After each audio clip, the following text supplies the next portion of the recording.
संसार को प्राण शक्ति प्रदान करते हैं, तो उनमें समाहित विषाक्त वायु संसार के जीवों का नाश भी करती। मेरे देवी तारा स्वरूप ने सूर्य को प्रकट किया था और मेरे ही आदेश पर सूर्य प्रलय के समय देवी तारा और भी उग्र हो उठी और तब सभी 12 आदित्य सूर्य प्रकट होते। उन सूर्य की किरणों के प्रचंड ताप और विषैली वायु से मैं संसार के जीवों का नाश भी करती।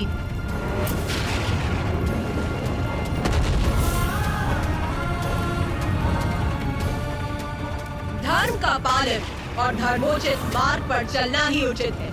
उन्हें ये स्मरण कराने और समझाने हेतु मुझे कभी कभी अकाल जैसी प्राकृतिक आपदाएं उत्पन्न करनी पड़ती हैं।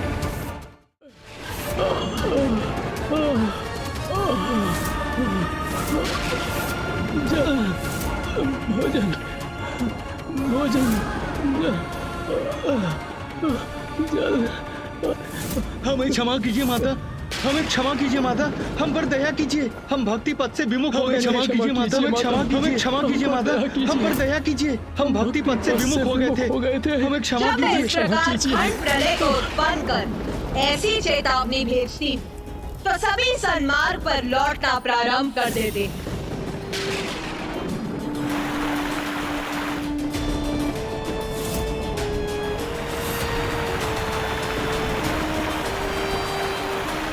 इस प्रकार मैं सृष्टि में अनुशासन, सुव्यवस्था और शांति स्थापित कर देती हूँ, किंतु उसे दीर्घ अवधि तक स्थिर रखना अधिक कठिन है। वो किसी न किसी कारण से भंग हो ही जाती है। मनुष्य पुनः अपने पथ से भटक जाते हैं और मेरे क्रोध को जागृत करने का कारण बनते हैं।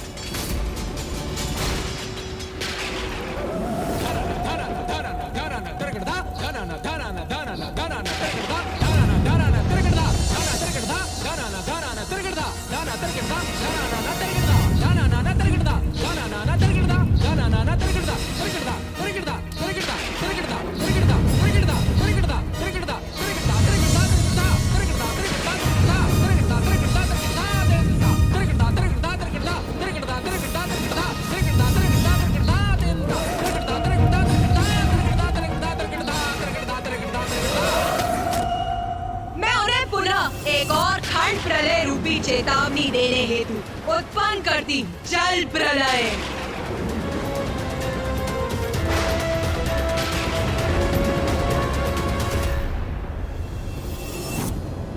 इन खंड प्रलय के रूपों में मैं ये चेतावनी भेजती तो कुछ प्राणी उससे उचित पाठ सीखकर अपने भीतर सुधार लाकर सदाचार के पथ पर अग्रसर होते, किंतु कुछ ऐसे भी होते जो इतने पर भी सद्मार्ग पर नहीं लौटते। और मेरी इतनी चेतावनियों के बाद भी यदि प्राणियों का आचरण नहीं सुधरता है तो कल पूर्ण होने पर मेरी प्रलय लीला होती, जिसमें पृथ्वी का विनाश आरंभ होता है, प्रकृति का अंत हो जाता है और प्रकृति के बिना पृथ्वी पर जीवन का भी अंत हो जाता है।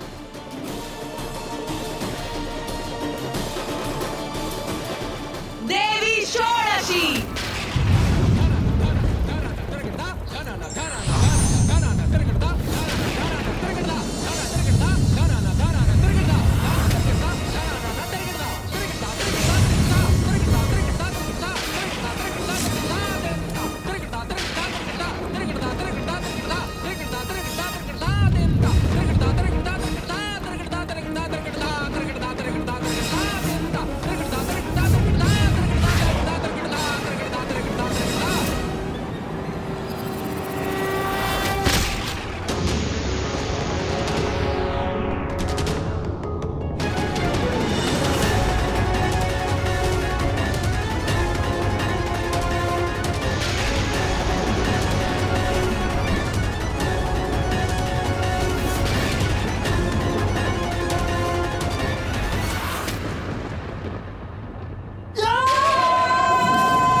माता, प्रलय में तो सृष्टि पूर्ण रूप से नष्ट हो जाती है, कोई भी शेष नहीं रहता। हाँ पुत्र, उचित दिशा में देख रहे हो तुम। तुम्हारी दृष्टि से ही तुम्हारे विचार इंगित हो रहे हैं, जो सर्वथा उचित है।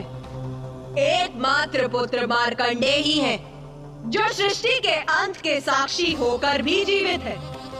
क्योंकि माता, ऋषि मार्कंडेय तो चिरंजीवी है।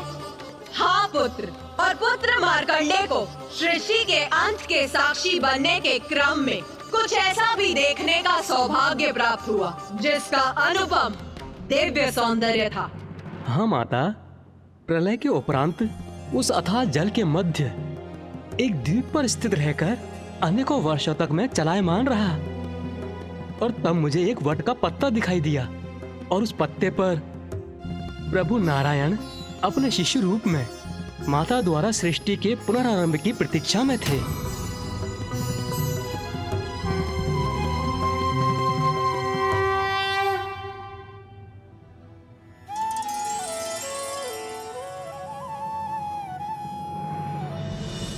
जब ऐसा दिव्य दृश्य उत्पन्न होता है, तब मैं पृथ्वी का पुनः सृजन कर सभी जीवों में प्राण भरती, और जब 4 युग बीत जाते हैं और मनुष्य सुपथ से भटकने लगते हैं, तो मैं विभिन्न संकेतों से उन्हें पुनः सावधान करती, और फिर कल्पांत में प्रलय के माध्यम से मैं सृष्टि को पुनः नष्ट करती, और यही क्रम सदैव चलता रहता है। और फिर एक समय ऐसा आता है जब मैं पूर्ण विनाश करने का निर्णय लेती, और तब महाप्रलय उत्पन्न होती। महाप्रलय?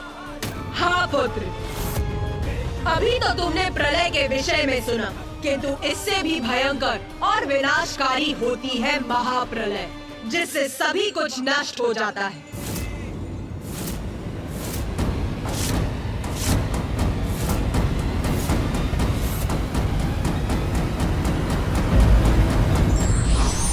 सृष्टि में सब कुछ नश्वर है, इसलिए माया का मोह त्याग कर कर्म करते हुए हमें ईश्वर की भक्ति का मार्ग चुनना चाहिए।